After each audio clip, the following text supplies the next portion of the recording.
the Biden administration. Marilyn Mosby was a prosecutor, a colleague of Kamala Harris, and yet she was not pardoned.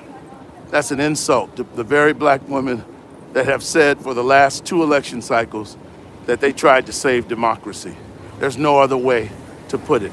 And then finally, there's not a man in America that has done more for the Democratic Party over the last 40 years than Reverend Jesse Jackson.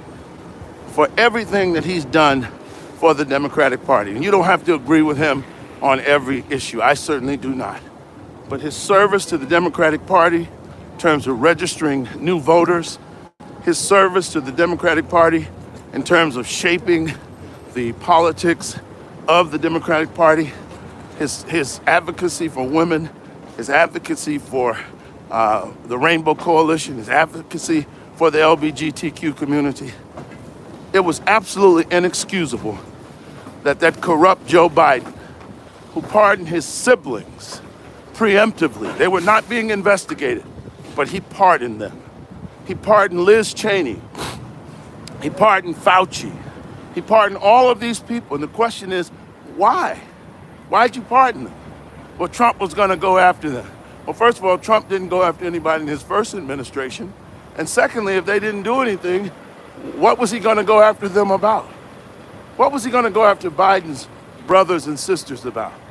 They're not even political. No, there's a culture of corruption around Biden. He said he wasn't going to pardon his son, who was pardoned. But worst of all, to not pardon Jesse Jackson Jr.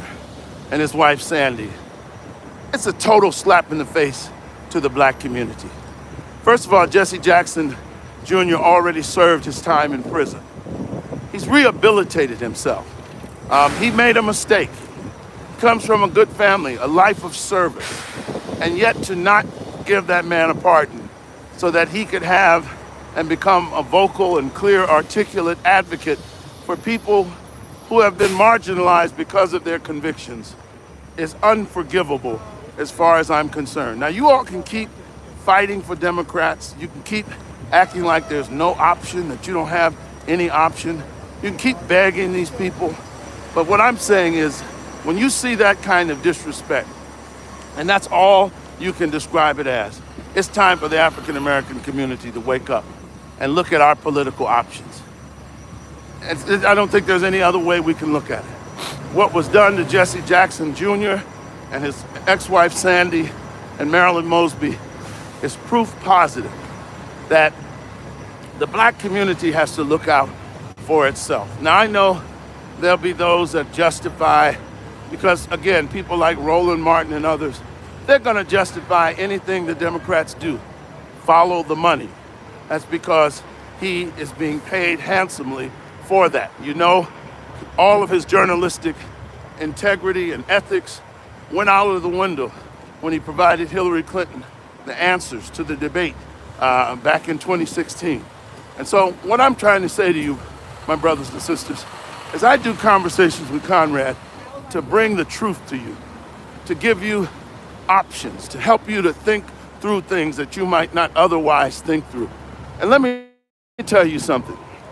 When you already tell one party that you're always going to vote for them, no matter what they do, that there's no way that you'll even think about voting for another party, then you've just nullified your vote. Because it's like a woman being beaten up in a house, being neglected, abused.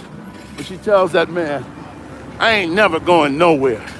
You don't never have to worry about me, baby. I'm gonna be here forever. While that man is going to continue to abuse her. That's basic human nature. If you don't stand up for yourself, you'll fall for anything. And when you're disrespected, dishonored,